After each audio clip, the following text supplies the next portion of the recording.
So I'm here today at the Electron Garage here in Glenrothes with Wayne Campbell and Euan McTurk, which is a really fascinating project focused on retrofitting black cabs to turn them from diesel vehicles into electric vehicles. So Wayne, could you maybe tell me a bit about what you're doing here and what your plan is for the future?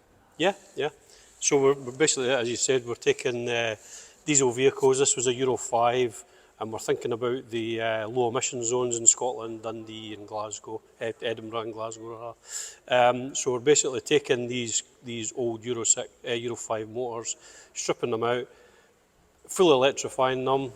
We've spoken to cabbies up and down the country, and they've said they want about 130 miles range, and that's basically what we've based that vehicle on. So that'll do that, right out of the box, 130 miles range, and that'll do their duty every day of the week. It's much better for the environment because we're reusing the existing chassis. We're saving something around 10, 11 tons of carbon doing that. And cost-wise, I mean, what's the comparison between retrofitting a cab like this and buying a new electric cab? So a new LEVC, which is a hybrid taxi, is anywhere between 60 and close to 100,000 for that vehicle. For us to convert a vehicle, we are trying to keep the costs down as low as we can, reusing OEM parts. We're looking at about £30,000 for that conversion. That's a huge difference. Yeah. We are also looking to have the vehicle approved by the Energy Saving Trust. And if we can get that approval, that would then give £10,000 incentive to the operator.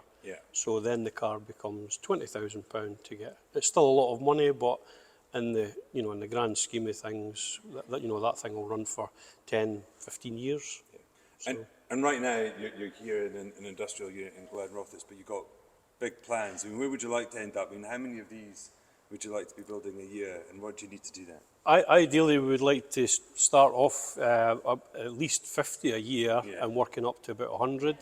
But there are other vehicles that we're looking at as well. We're looking at refuse vehicles, gritter trucks, anything from 7.5 ton upwards. That's fascinating. So we will need a bigger, the next step will be a bigger premises, more employees, training people to do this sort of thing. So it really is sort of a very real example of a transition to a kind of sustainable future. Yeah, absolutely. Yeah.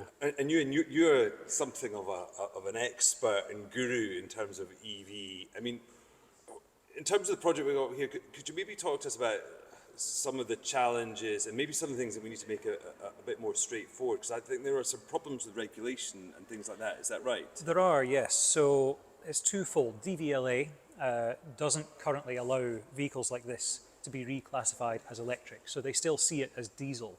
At the moment, electric vehicles generally have zero vehicle excise duty, zero vehicle tax. But that's one thing, that's a nice incentive.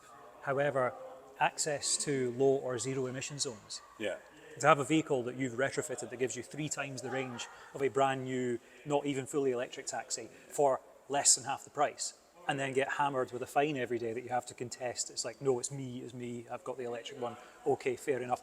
That's going to get laborious. So basically, DVLA needs to change that regulation, and that applies for a whole plethora of vehicles out there. Basically, anything built since 2001 falls foul of this loosely interpreted legislation that DVLA says, oh no, we can't change the classification, even though it clearly is not producing any exhaust fumes. And I know you think that retrofitting like this could be a big part of the future. I mean, what do you think the potential is in terms of this as an industry, and what do we need to make that happen in Scotland? It is vast. So I think it actually bodes very well for Scotland's brand of engineering. We obviously don't have the likes of Nissan Sunderland. We don't have, your shiny big OEM, big car factories and so on. But what we are very good at is getting very canny, wise engineers who come up with really creative solutions that keep costs low, that give better reliability, particularly in kind of niche vehicle sectors like taxis and like heavy duty vehicles as well. So basically the likes of Wayne here could end up with a gigafactory for retrofitting quite readily.